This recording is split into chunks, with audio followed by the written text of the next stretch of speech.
Okay, in this section we're going to talk about herbs, and we're going to break them into 3 different categories. Amanda, what would you say? Yeah, so the most common herb that people usually use would be culinary for cooking purposes, but there's actually lots of different types of herbs that you can use. So I think what we're going to talk about is herbs that you can use for cooking, herbs that you can use that are pollinator friendly, so they'll help the bees and the butterflies, and then herbs that are insect repelling, so you can put them around your deck and keep mosquitoes away and whatnot. I'm going to try to make that interesting for you.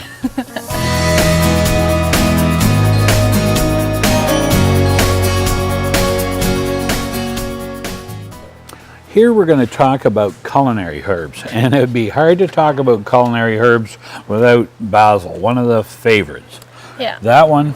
Which one what is can this? You So tell this us is about? This is Genovese basil. So it's a variety of basil that's a bit stronger than your regular basil. For people that really like that basil flavor, you can use it's a little bit stronger than regular.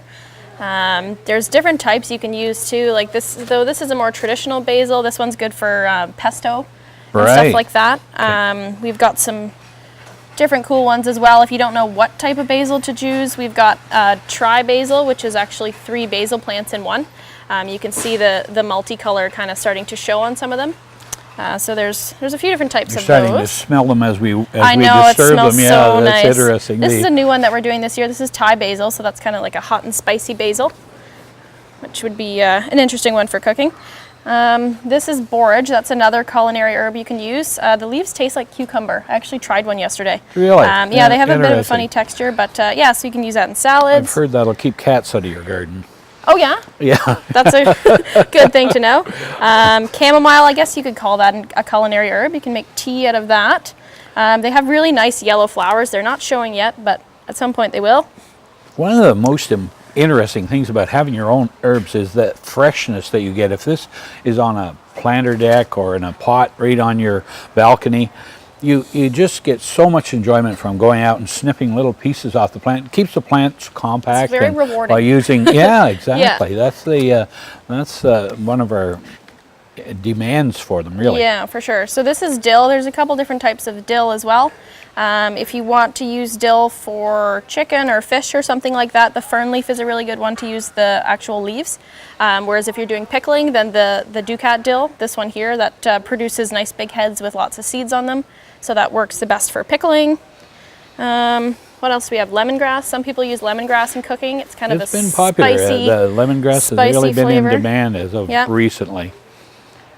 There's some different kinds of mint too. Strawberry mint, that's a new one that we've done this year. So that's supposed to be good for making teas, or you can use them in baking if you want. Yeah. Have a bit of a sweeter flavor. If we're talking to gardeners, which we sometimes are, that have a herb garden outside, they often take a medium-sized nursery pot, take the bottom out of it, and plant that mint in the center of the pot because it's really invasive. It's easy to grow, but it'll take over your whole garden if you're not careful. And that's just one of the methods that people use. So for mint, preferable to be planted in containers because we don't want for that reason take alone. Take over the yards. This is one of my favorites, mojito mint. So another type of mint is spearmint. That's actually the strongest mint that we have. It's about 40% menthol. So if you want something that really has that strong mint smell to it or flavor, then you can use that.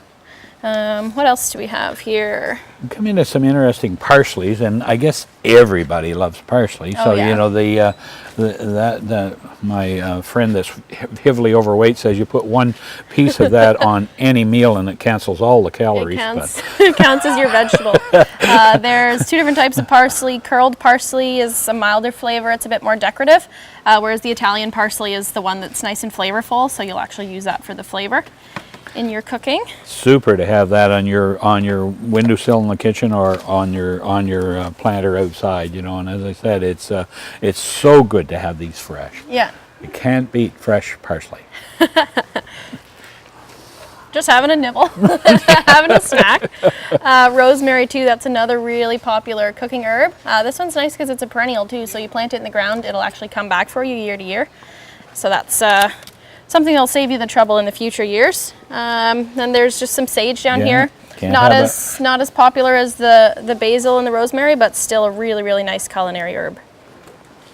And stevia save you. Stevia, yeah, I guess that one as well. So stevia, that's a substitute for sugar, so it's 100 times sweeter than sugar, so you can use that in your iced teas, however you want to use it. Some people even use it in like coffee. But yeah, so I guess that wraps up the gives culinary you a taste herbs. or it gives you the flavor of how many we actually have. Yeah, and this isn't even all of the ones we have. We have tons more too out back that are just still too young to be brought out. Further in the season, we'll have this table as well as a whole nother table full of herbs. So wide variety of culinary herbs. It's really nice to have just that freshness, just to be able to go outside, cut some fresh chives, some fresh rosemary, put it right on your supper, and you just can't beat it. That's having right. fresh herbs like that. The best. Don't forget, you can see us on Facebook. We're also on Instagram and, of course, scottsnursery.tv.